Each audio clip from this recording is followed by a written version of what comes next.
All right. As I said, I told you all I would be on live on the Thomas Take Sports Podcast YouTube page. And here I am. I am here, ready to rock, ready to roll, and ready to rip Tyrod Taylor to shreds one final time. Let's go through the set list first to get everything out in the open. Let everybody know where we're headed, where I'm headed with this show. So Thomas Take Sports Podcast live at 7. Joined you at 7:04. It was a little tardy. Rocking my Thomas Take One Buffalo t-shirt. Thomas Take Sports Podcast, 7 p.m. Eastern Time on the podcast YouTube channel, which is where I am currently. Tyrod Taylor's statements in the Buffalo News is the first topic of discussion. Then I will talk about the Red Sox, the first team to 40 wins. How did they get there? The Toronto Blue Jays, what the heck are they doing with Vlad Guerrero Jr.? BFC 1 Bare Knuckle Fighting Championship #1 took place in Wyoming. What are my thoughts on that? As well as Johnny Manziel's CFL preseason debut.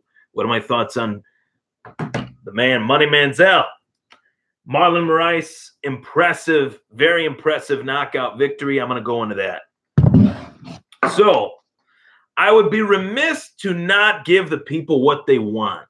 And what they want is they want entertainment. They want to hear me go off. They want to hear me sound off on the now former Buffalo Bills quarterback, Tyrod Taylor. And I have to say I'm very thankful for the fact that Tyrod Taylor is no longer the quarterback of the Buffalo Bills. There's a lot of national media out there that writes about the Buffalo Bills, and they say things like, well, Buffalo, I think Buffalo made a mistake getting rid of Tyrod Taylor. Well, they are not Buffalo Bills fans.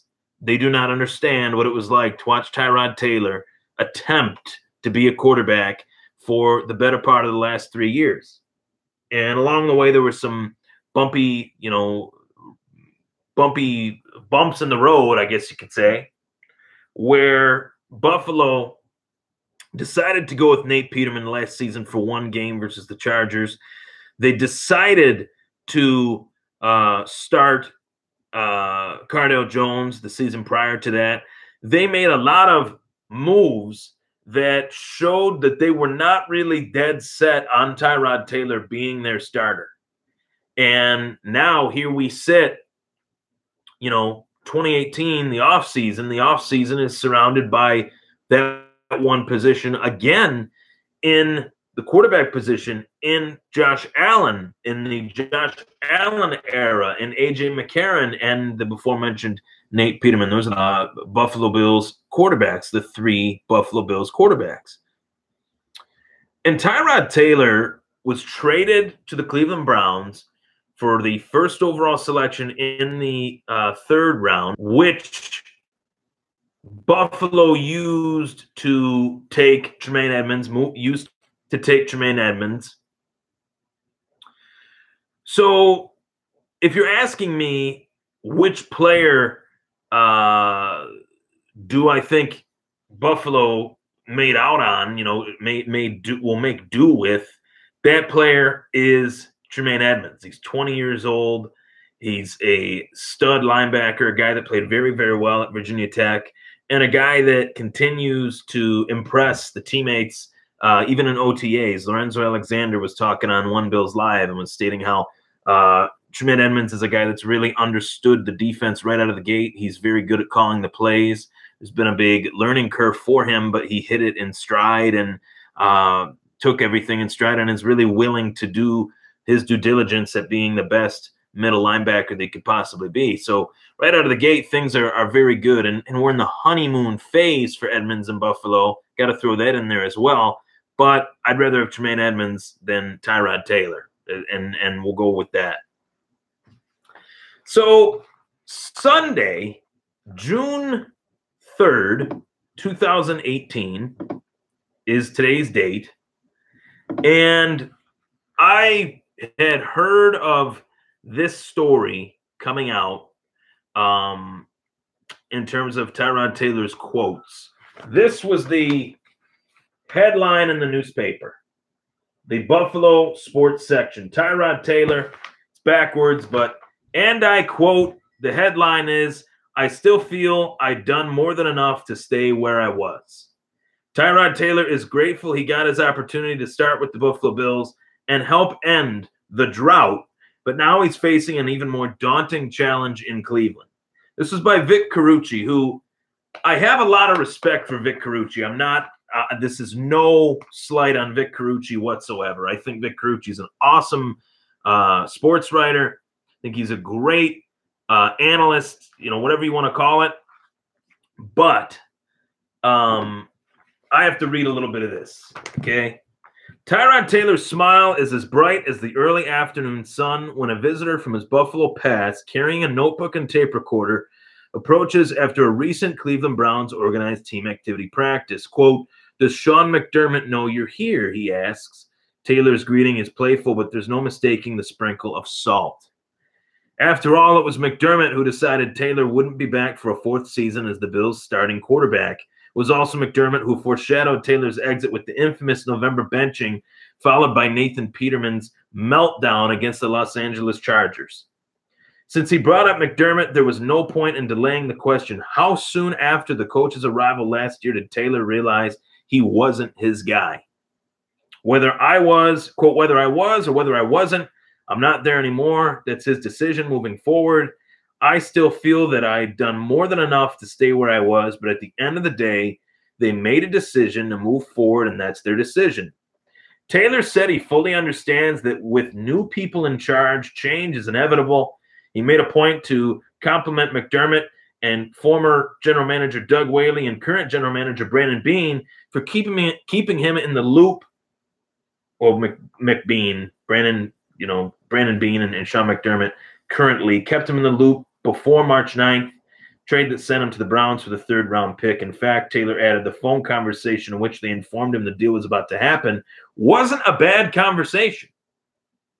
It was actually a positive energy on both sides.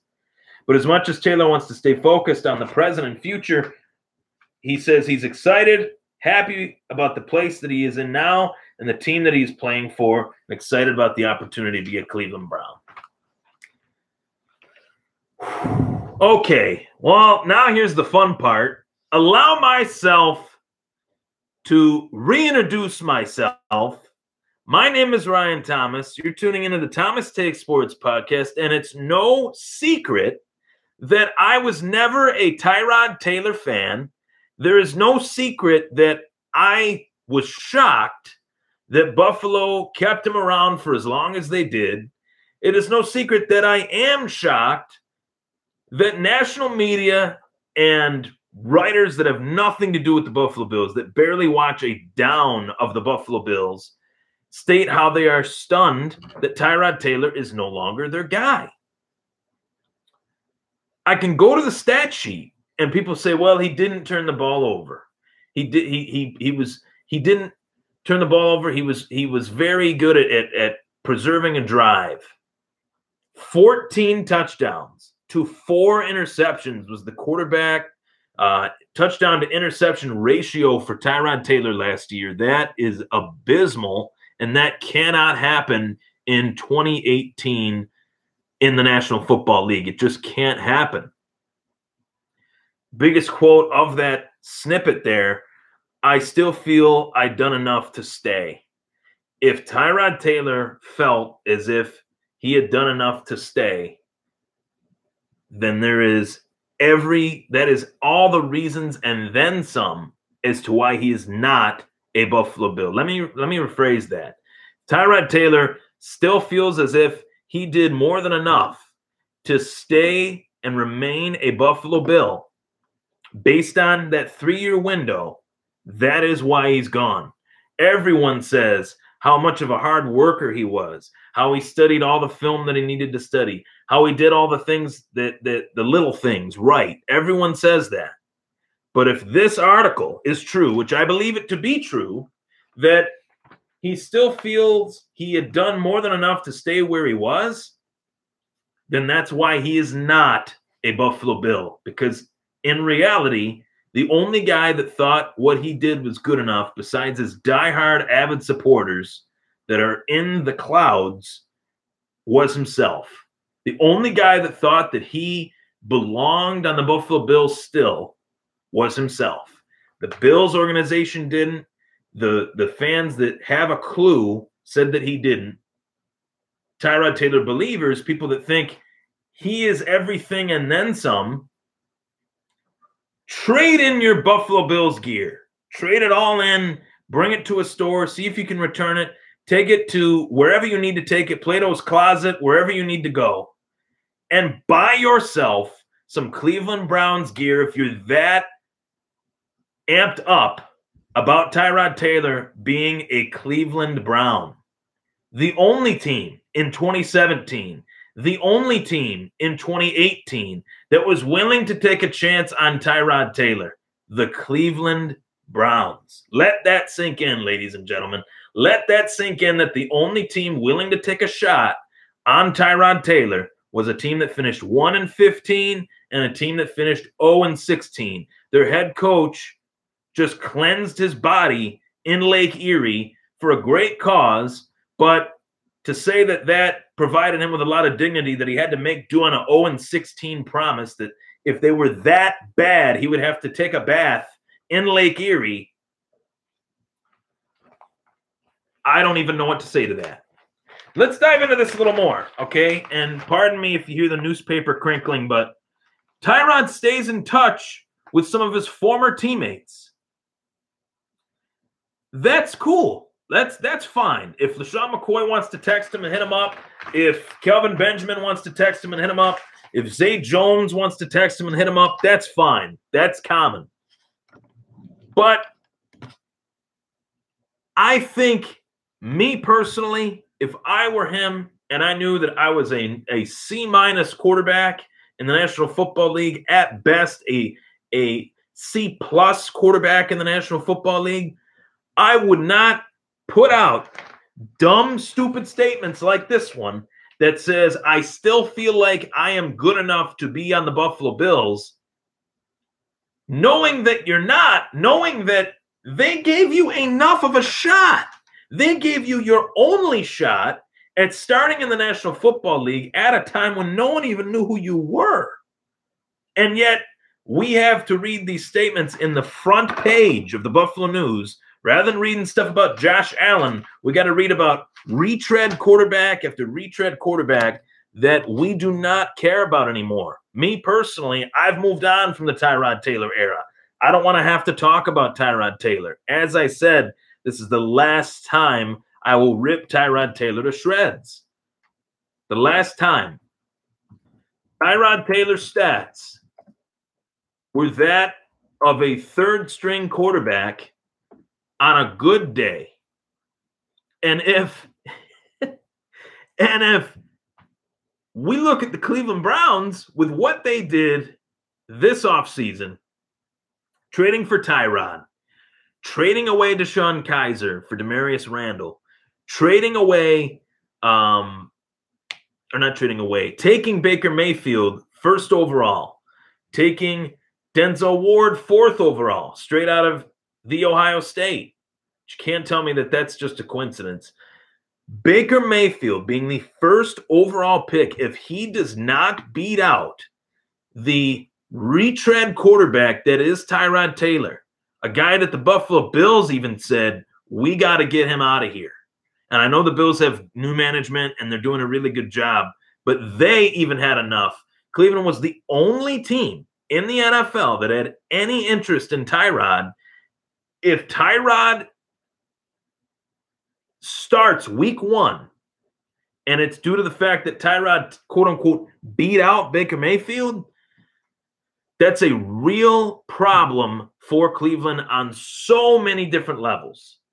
Because then you have one of the worst passing quarterbacks starting for you, / the quarterback that you drafted first overall is not good enough to beat him out, / you have two quarterbacks on one roster that are the same type of player. You bought in, you put all your chips into 6'0", 210-pound soaking wet quarterbacks that have some mobility and a very, very limited passing ability. I don't care how many yards Baker Mayfield threw for in college. The key word in that statement is in college. Did not happen in the NFL. People talk about all the time, Bills fans talk about, well, he didn't have any weapons around him when he was in Buffalo. Tyrod didn't have any weapons. He had Sammy Watkins. He had Robert Woods. He had Charles Clay. He had LaShawn McCoy. He had Eric Wood. He had Richie Incognito. He had a decent offensive line. He had the number one rushing attack to hand the ball off to, not 1 year, but 2 years in a row. And it still led to 30th, 31st, and 32nd in passing in the National Football League. And people wonder why the Buffalo Bills let him go. I don't understand that. People that I highly respect, to be quite fair, people that I highly respect that I talk to tell me, I was on the phone with the editor-in-chief of a website. He said, "Why did Buffalo let him go?" I said, "Why not? What is the love obsession with this guy that makes people think that he got a raw deal? He got every opportunity that he could possibly get, and then some. He gets benched for Nate Peterman. The wording in that article was flawed. The wording in this article about Nate Peterman's start was flawed. It says, followed by Nathan Peterman's meltdown against the Los Angeles Chargers. I call a meltdown a guy that willingly fell apart. There were plays in that game where the ball would fall through DeMarco's hands. The ball would come off of another guy's. There were 3 interceptions in that game that were not Nate's fault. At least two that were not his fault. And I know that's, crying over spilled milk a little bit, but we talk about all the time how we want a guy to throw the ball. Tyrod Taylor was not willing to throw the ball to the extent that Nate Peterman was. Tyrod Taylor was not willing to take the chances that Nate Peterman was willing to take the chances with the ball. So I got some people. Samuel White says, good quarterbacks are how wide receivers really become weapons. You look at Peyton Manning, you look at Tom Brady, you look at Aaron Rodgers. Now you can say that they've had some weapons over the years, but pre-Gronk, Tom Brady really didn't. Pre-Randy Moss, pre-Gronk, Tom Brady didn't really have the who's who of wide receivers at his disposal. Peyton Manning, I mean, he had Marvin Harrison, he had Reggie Wayne, but there were years where they had Austin Collie and Brandon Stokely, and guys were hurt, and he made them better. He elevated their play. You have a quarterback now at One Bills Drive that can make a 60-yard throw with the flick of his wrist in good weather. You have another quarterback in Buffalo that is very hungry, ready to prove what he's got. You have another quarterback that's very hungry, looking for redemption to prove that his first outing was not what he represents whatsoever. I take those 3 guys, a guy that's hungry, a guy that's got all the talent, and a guy that wants redemption over a guy that talks to Buffalo Bills writers while being a member of the Cleveland Browns, might I add, and forces Buffalo, rather than talking about our team, talking about a team that no one gives a crap about. Let's be honest, even the Browns fans are a little bit sick and tired of the Cleveland Browns, to where I still feel I've done more than enough to stay where I was. You know what I have to say to that? I say this to that. I say, bye-bye, Tyrod. Bye-bye. Good riddance. Who needs you? Take care, Tyrod, because we didn't need you. We're over you. We're ready to move on. We're looking to move on. There's no need for anyone, whether you're a Bills fan or whether you're just a fan of football, to come out and support this guy and say, well, at least he was a good guy. I get it. I like good guys. I'd like to think that I am a good guy. I'd like to think that sometimes I have my moments, as does everyone. But nice guys finish last in the NFL. You do not win because you're a nice guy. You win because you have that edge. You win because you want to rise above. You win because you want to prepare. And they said, "Oh, he prepared. He did all the things that he needed to do." Why did he regress if he prepared? Why does he have this mindset that he still belongs in Buffalo when it's far past, the Bills are far past that? It's almost like a relationship that ends. The guy still thinks that there's a chance for it to be rekindled. And the girl's moved on. She's with another guy. It is what it is. I think that there is far too much, I don't want to say political correctness, but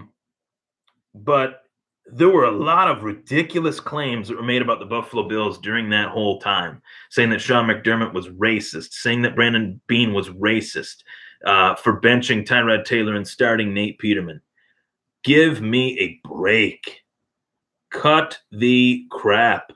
Enough is enough. It's a performance-based business. And Cleveland fans, you will find out that as much as you like tweeting about this guy, as much as you like posting Instagram pictures of this guy, saying that he has pinpoint accuracy, which is, I don't even know what to say to that, you will find out on Sundays, on Mondays, or on Thursdays that this guy does not have what it takes. It is that simple. There is only so much that this guy can do. And once he reaches that point where this is what he can do and this is what he can't, he can only go this far. Beyond that, it is a huge, huge disappointment.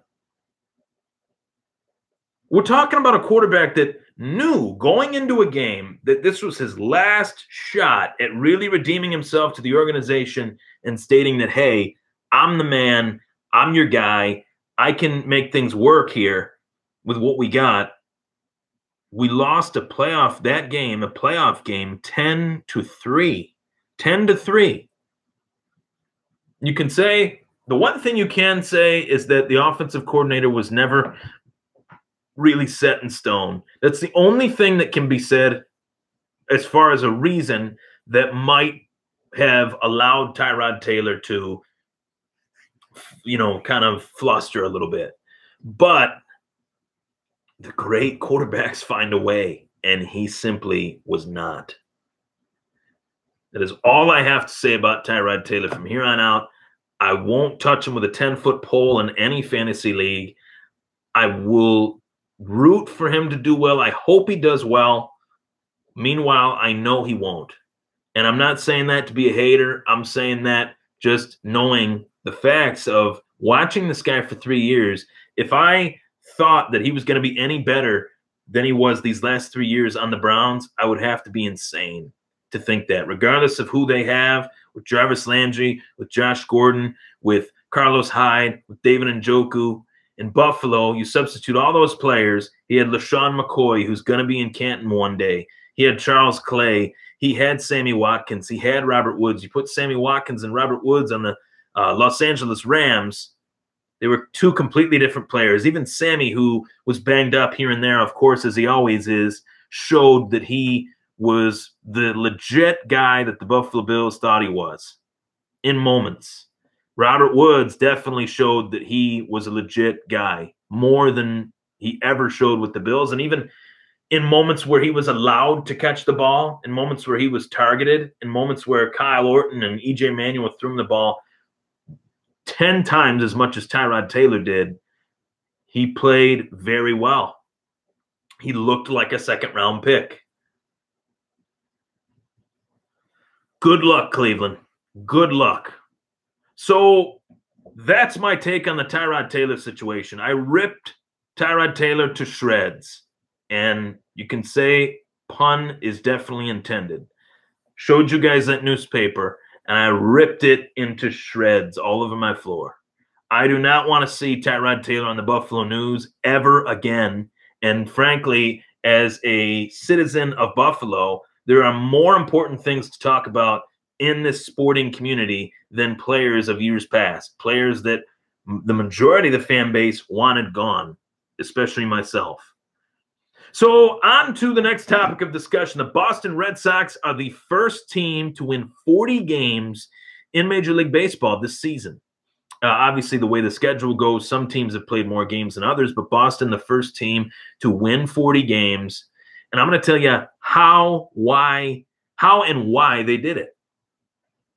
Few things to take away from this situation.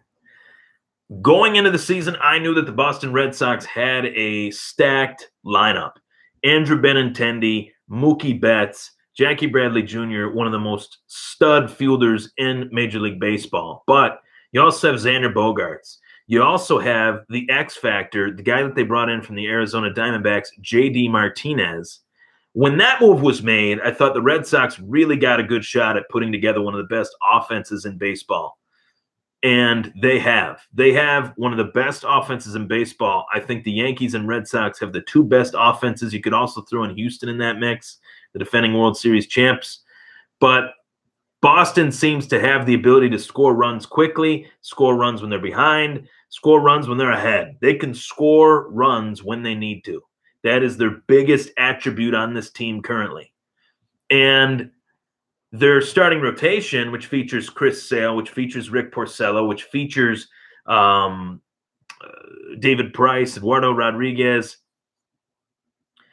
There are some areas of need there. There are still areas of needed consistency there. If we could see all three of those five guys be consistent at one time, the Boston Red Sox would be far and away one of the best teams in baseball. They wouldn't have a mix. They wouldn't be in a mix of the Yankees and the Astros. But consistency in the rotation, consistency in their bullpen has been something that hasn't been consistent. So I think they got here by a guy that deserves a lot of credit, Alex Cora, their new manager. In his first year with the Boston Red Sox, an extremely tough environment to manage, an extremely tough team to coach. I think Boston has a media market unlike any other, even unlike New York City. And I also believe that this team had a lot of naysayers going into this season due to the first round playoff exit 2 years in a row, changing managers. Alex Cora said, "Not so fast. Don't worry. Everything's going to be all right." He put the players in the right position to succeed. And I would like to see some moves get made in terms of beefing up that bullpen, but not at the expense of trading away minor league talent. How did they get there? Mookie Betts. He's in the conversation as the AL MVP here in June 3rd, 2018. We can talk about Mookie Betts being in the conversation for the AL MVP with Mike Trout.